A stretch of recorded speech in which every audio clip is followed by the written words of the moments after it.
Hi, my name is Elissa. I'm turning 52 next month. I've identified as bisexual since 1977. And the reason I can point to that particular year is because I read a book called Woman's Body and Owner's Manual. It had one paragraph on bisexuality. And I looked at that and I said, that's me. I was still a virgin at the time, but I was attracted mainly emotionally at that point to, it could be to someone who was male, could be to someone who was female. My big coming out was not in terms of sexual orientation, it was in terms of being sexual, period, because I had grown up terrified of sex and seeing it all around me with the scene and going back to grade school. And that just not was not me. There were more things in my life than chasing after somebody to date, somebody to go steady with. That whole scene that so many other people seem to find so important, including the adults around me, that this was supposed to be rites of passage that were going to mark me as an adult, as a person in my own right. But here's the truth. I was already a person in my own right. I was fighting to remain a person in my own right.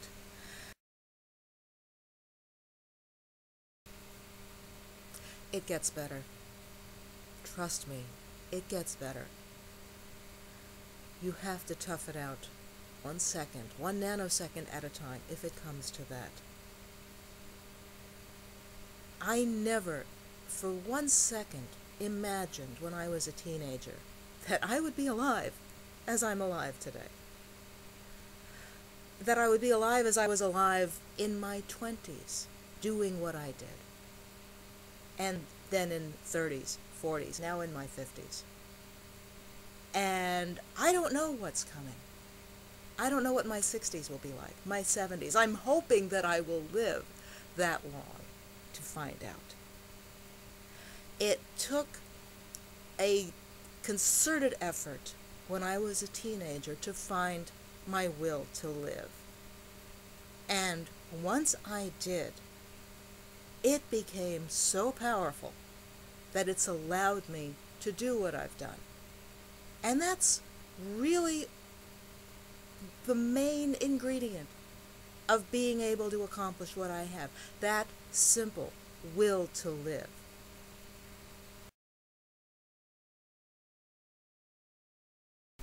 I'll give you an example of how just hanging on allowed me to go beyond my wildest dreams. When I was quite young, I saw a television show on the Galapagos Islands. It wasn't even in color. I was watching it in black and white.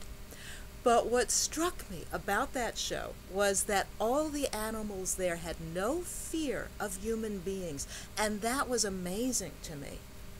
And beyond my wildest dreams was just going to a place of no fear, where I could just see different species. They could come right up to me and not run away.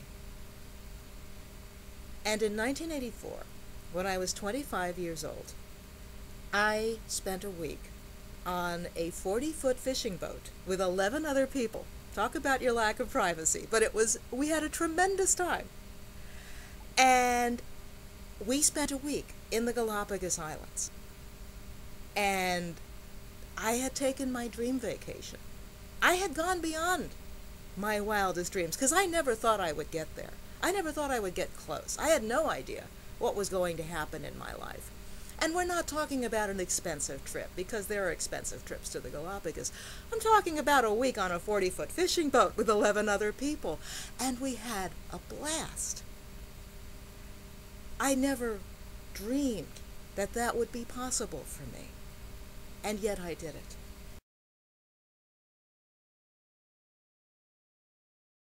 I'm going to tell you why it is so important to hold on. Number one, because you are an extraordinary individual. Whoever you are, wherever you are, whatever you are going through, trust me, you are an extraordinary individual. And however you use that life, it will be an extraordinary life. I am a firm believer in the saying that I tell to just about everyone I meet, that nothing is wasted. Whatever you may have gone through, whatever you may have done, it is not wasted.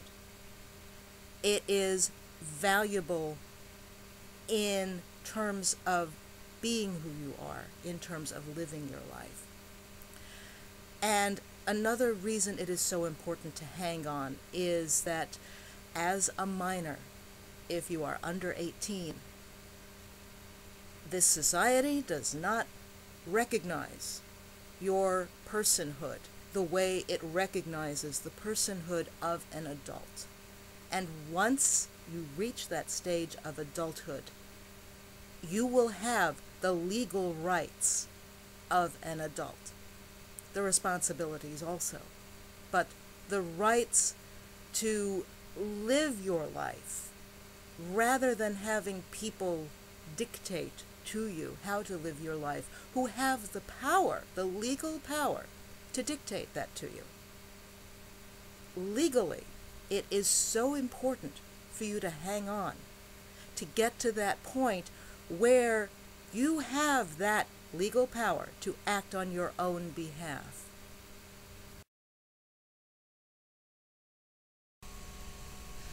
My photo from the spring of 1974 was taken when I was 15 years old.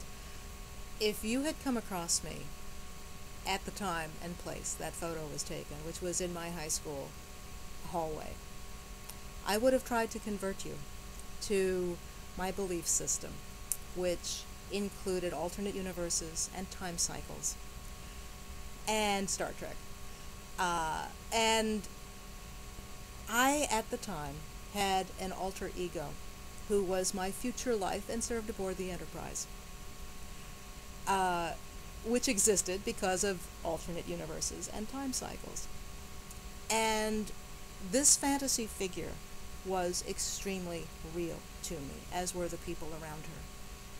And all through high school, just about, she told me that if I were to be reincarnated into her, to have a much better life, in a much better world, with a much better family of people around her and around me, I had to last out this life and not kill myself.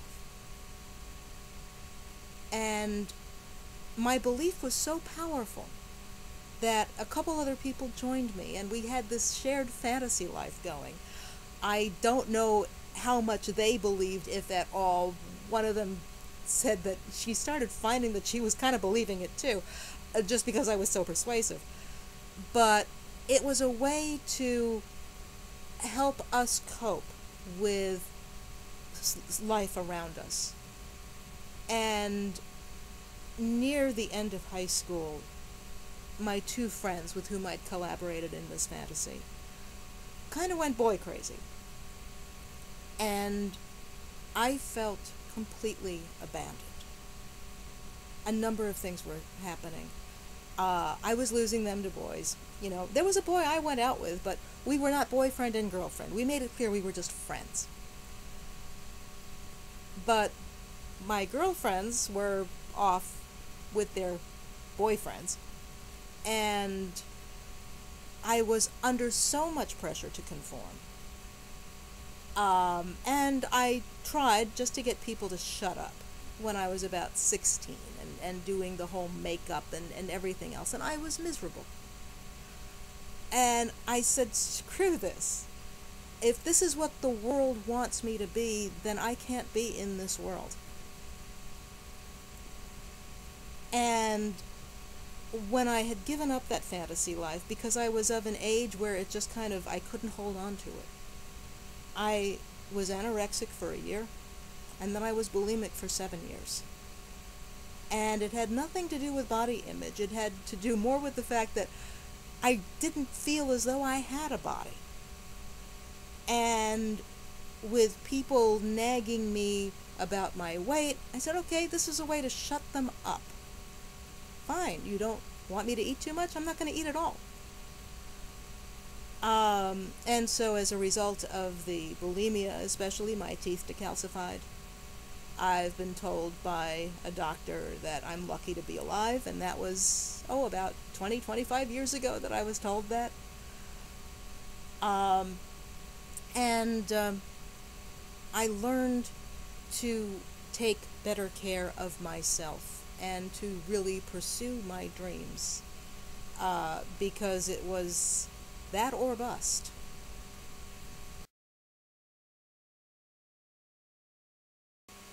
It does get better. Have to keep holding on. Keep holding on to that hope, because it's going to happen. It will get better. In 1995, I went on my first Gay Pride March as part of the contingent of people doing the first Boston to New York AIDS ride. And that was an extraordinary experience for me. I was bicycling 261 miles over the course of 3 days, from my adopted hometown to my birthplace. And I had spent a year or so training for it the right way this time. Got to know some fabulous people. Worked on the AIDS Ride newsletter, because all the stories that I wrote as a kid translated into my becoming a writer and getting fiction published, poetry, articles, creative nonfiction, reviews, and getting recognition for some of those pieces, especially in ways that I never imagined.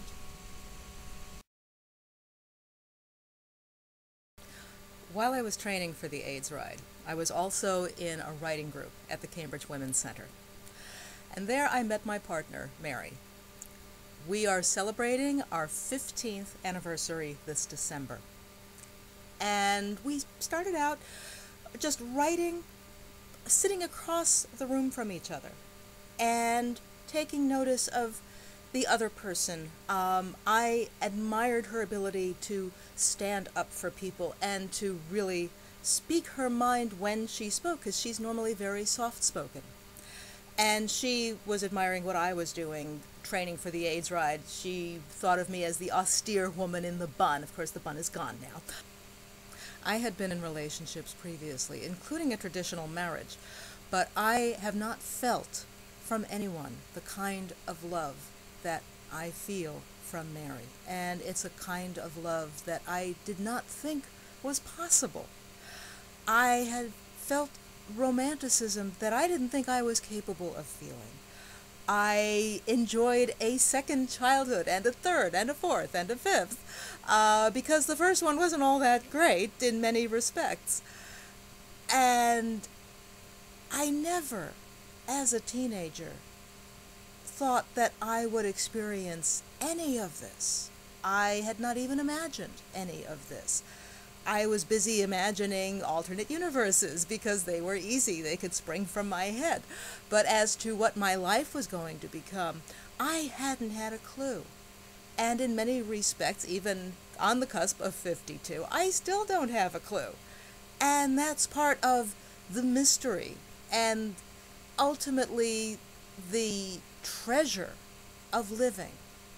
Because over the years, over the decades now, my joys have far outweighed my sorrows, and it does get better. And so I'm asking you, hold on to your life, even in those darkest moments when nothing seems worth it. There's still that little bit of fight left in you. Hold on to that. Last it out. Tough it out. Because there's no telling what the future will bring except this. It will get better. It will get awesome. Wait for it.